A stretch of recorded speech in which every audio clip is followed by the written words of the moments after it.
ये कहानी ऑस्कर नाम के एक बौने लड़के के ऊपर आधारित है जो अपनी हवस मिटाने के लिए अपनी नौकरानी से लेकर अपनी पड़ोसी तक को पेल डालता है और उनको प्रेग्नेंट कर देता है। अब इसके बाद ऑस्कर और क्या क्या कारनामे करता है ये हम आज की इस एक्सप्लेनेशन में देखने वाले हैं। आज मैं जिस फिल्म को एक्सप्लेन करने वाला हूँ उसका नाम है द टिन ड्रम और ये फिल्म 1979 में रिलीज हुई थी। कहानी शुरू होती है और हम एना नाम की एक औरत को देखते हैं जो अपने खेत में काम कर रही होती है। तभी वहाँ पर जोसेफ नाम का एक आदमी भागते हुए उसके पास आता है और पुलिस से छुपने के लिए उसकी मदद मांगता है। तभी एना अपनी जादुई गुफा खोलकर उसमें जोसेफ को छुपा लेती है, पर जोसेफ भी एक नंबर का हरामी होता है और वो एना की गुफा में ही उसका गेम बजाना शुरू कर देता है। फिर पुलिस के वहाँ से जाने के बाद वो दोनों भी वहाँ से भाग जाते हैं और एक दूसरे के साथ रहना शुरू कर देते हैं। फिर एक दिन पुलिस जोसेफ को पकड़ ही लेती है, पर इससे पहले कि वो उसे मार डाले जोसेफ पानी में कूदकर वहाँ से गायब हो जाता है। अब कुछ लोगों का कहना है कि वो डूब गया और कुछ का कहना है कि वो भागकर अमेरिका आ गया, जहाँ पर वो एक अमीर बिजनेसमैन बनकर ऐश कर रहा है। वहीं दूसरी तरफ एना और उसकी बेटी एग्नेस बाजार में सामान बेचकर अपना गुजारा कर रहे थे। एग्नेस अपने कजन जैन से प्यार करती थी जो एक पॉलिश पोस्ट ऑफिस में काम करता था। इसके अलावा एग्नेस एल्फ्रेड से भी प्यार करती थी जो एक जर्मन शेफ था। अब उन तीनों के एक साथ मचाए हुए कांड से एग्नेस को ऑस्कर नाम का एक बेटा होता है जिसका बाप जैन था या एल्फ्रेड ये सिर्फ भगवान को ही पता है। अब पैदा होने के बाद ऑस्कर चुप होने का नाम ही नहीं ले रहा था, पर जब उसकी माँ ने कहा कि उसकी 3 साल की उम्र होने पर वो उसे एक टिन ड्रम देगी तब जाकर ऑस्कर ने रोना बंद किया। फिर 3 साल का होने पर जब ऑस्कर ने अपने बर्थडे पार्टी में लोगों को शराब पीते हुए और नंगा नाच करते हुए देखा तो उसने डिसाइड किया कि वो कभी भी बड़ा ही नहीं होगा और अपने इसी महान काम को पूरा करने के लिए वो सीढ़ियों से कूदकर नीचे गिर जाता है। और अब उसके बाद से ही ऑस्कर हमेशा के लिए 3 साल का ही रह जाता है। ऑस्कर कभी भी अपने टूटे हुए ड्रम को खुद से अलग नहीं करता और जब भी कोई उससे वो ड्रम छीनने की कोशिश करता है तो ऑस्कर इतना जोर से चिल्लाता है कि वो अपनी आवाज से कांच को भी तोड़ देता है। अब टाइम बीतता है और हम देखते हैं कि ऑस्कर अब 6 साल का हो गया है, पर ना तो वो बड़ा हो रहा था और ना ही वो अपने टूटे हुए ड्रम को छोड़ रहा था। और अगर कोई उससे वो ड्रम छीनने की कोशिश करता तो ऑस्कर अपनी आवाज से कांच तोड़ देता। अब ऑस्कर की इस पावर को देखकर डॉक्टर्स भी हैरान थे, पर ऑस्कर के परिवार को सिर्फ ये जानना था कि वो बड़ा क्यों नहीं हो रहा। दूसरी तरफ हम देखते हैं कि एग्नेस हर गुरुवार को ऑस्कर के साथ शहर जाया करती थी और काम के बहाने ऑस्कर को एक दुकान में छोड़कर वो जैन के पास जाकर उसके साथ घचाघच किया करती थी।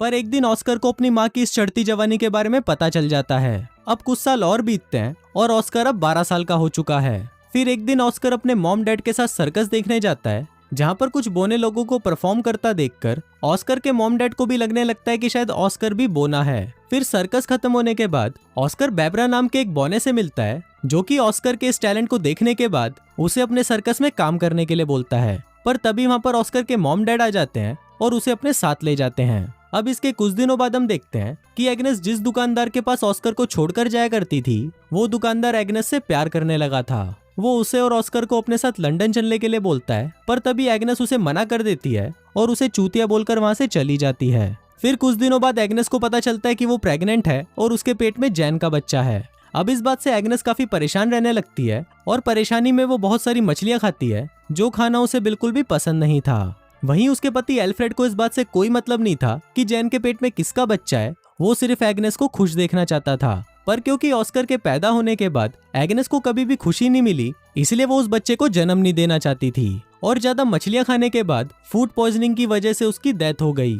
अब इसके कुछ सालों बाद हम ऑस्कर को देखते हैं जो अपना ड्रम ठीक कराने के लिए जैन को एक पॉलिश पोस्ट ऑफिस में लेकर जाता है। ये वो दौर चल रहा था जब जर्मनी पूरे पोलैंड पर हमला करके उसे अपने कब्जे में करने की कोशिश कर रहा था। वहीं पोस्ट ऑफिस में भी पॉलिश लोग जर्मनियों पर हमला करने की तैयारी कर रहे थे, पर तभी अचानक जर्मन्स उन पर हमला कर देते हैं और इस हमले में बाकी लोगों के साथ साथ जैन भी मारा जाता है। पर ऑस्कर किसी तरह बच जाता है और वहां से भाग जाता है। अब इसके कुछ दिनों बाद हम देखते हैं कि एल्फ्रेड 16 साल की मारिया नाम की एक लड़की को अपनी दुकान पर काम करने के लिए रखता है। मारिया दुकान के काम के साथ साथ ऑस्कर का भी ध्यान रखती थी और फिर कुछ दिनों में ऑस्कर को मारिया से प्यार होने लगा।